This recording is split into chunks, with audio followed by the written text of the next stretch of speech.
Salam and hello everybody. Assalamu alaikum. I hope you're all doing really well. So welcome to my latest video, which is a quick little vlog of Eid.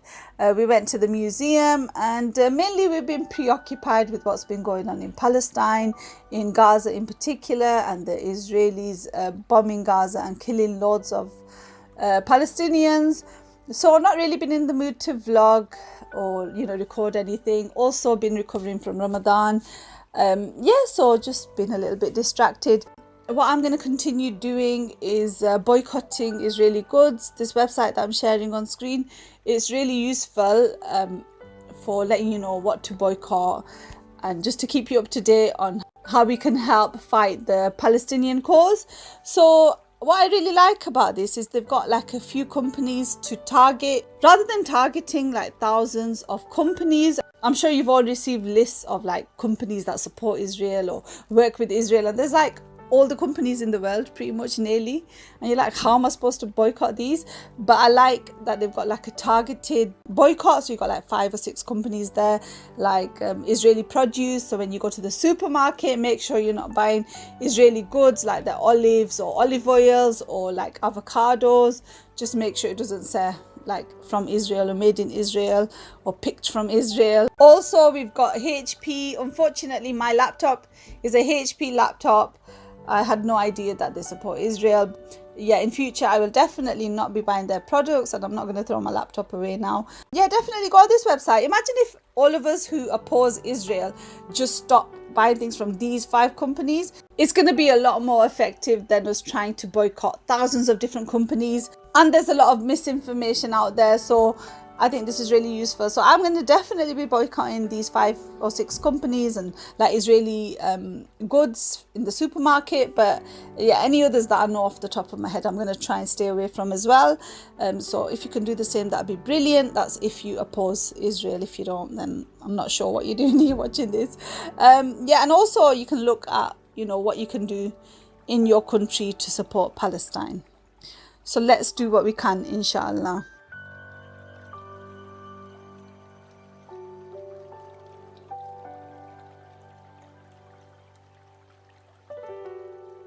So yeah, Eid day, back to normality, or trying to get to normality. So alhamdulillah, I had a really lovely relaxed Eid day. It's just nice to be able to eat your breakfast and your lunch during the day after ages. So our tradition on Eid, which is a bit of a strange one, but we tend to get Subway sandwiches for breakfast or brunch. So we picked up a load of those. Well, actually Akil went with the older kids to pick those up. So we had that for breakfast, gave the kids their toys or gifts. The weather wasn't actually that great. It was a bit grey and dull, but it wasn't too bad, alhamdulillah. Just the fact that we could eat during the day was joyous enough. So I made some food for Eid to last kind of through lunchtime and dinner time and the following day. So I made like a lamb pilau. My mum had given us that lamb. It's very tasty, mashallah. I've been making this red velvet cake for the past few Eids, and it's so delicious, mashallah. Like, you add coffee to it, you add vinegar, and you're like, these are really weird ingredients to add to a cake, but it tastes so good and it's really moist. I'll link you to the recipe. It's a Divas Can Cook red velvet cake recipe. Add more red food colouring if you want it to look more like red velvet cake.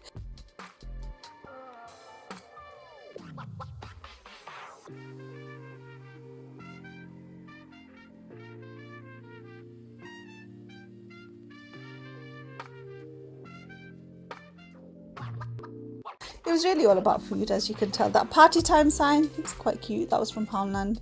So yeah, I'd made the rice, the lamb pilau, a chicken and potato curry, some tandoori chicken drumsticks, and some spring rolls.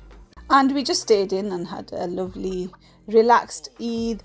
Israel was still attacking Palestine on Eid day, and it was a bit hard to kind of really get in the mood of like celebrating, but we try to appreciate our blessings, and I basically just try to enjoy all the yummy food, mashallah.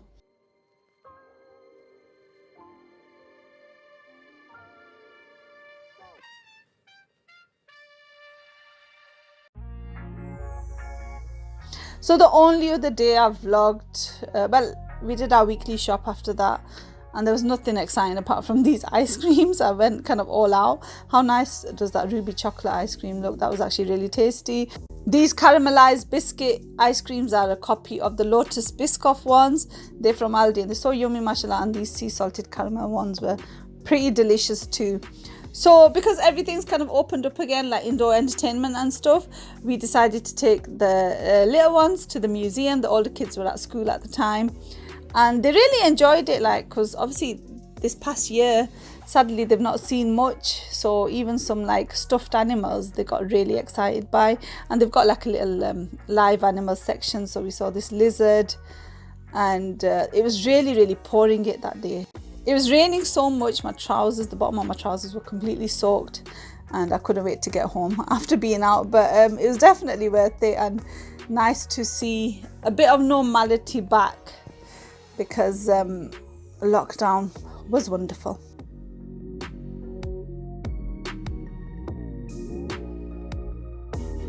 So when we got home, I just had some leftover mincemeat curry with some bread, and that's literally all I've vlogged. So sorry, but inshallah I'll get back into the swing of things soon. Jazakallah khair, thank you so much for watching. I hope you're all doing really well. For those of you celebrating Eid, I hope it went wonderfully for you, and the rest of you, I hope you're great anyway. Jazakallah khair, thank you so much for watching. Remember the Palestinians and all people who are suffering in your du'as. Jazakallah khair, take care, salam, bye.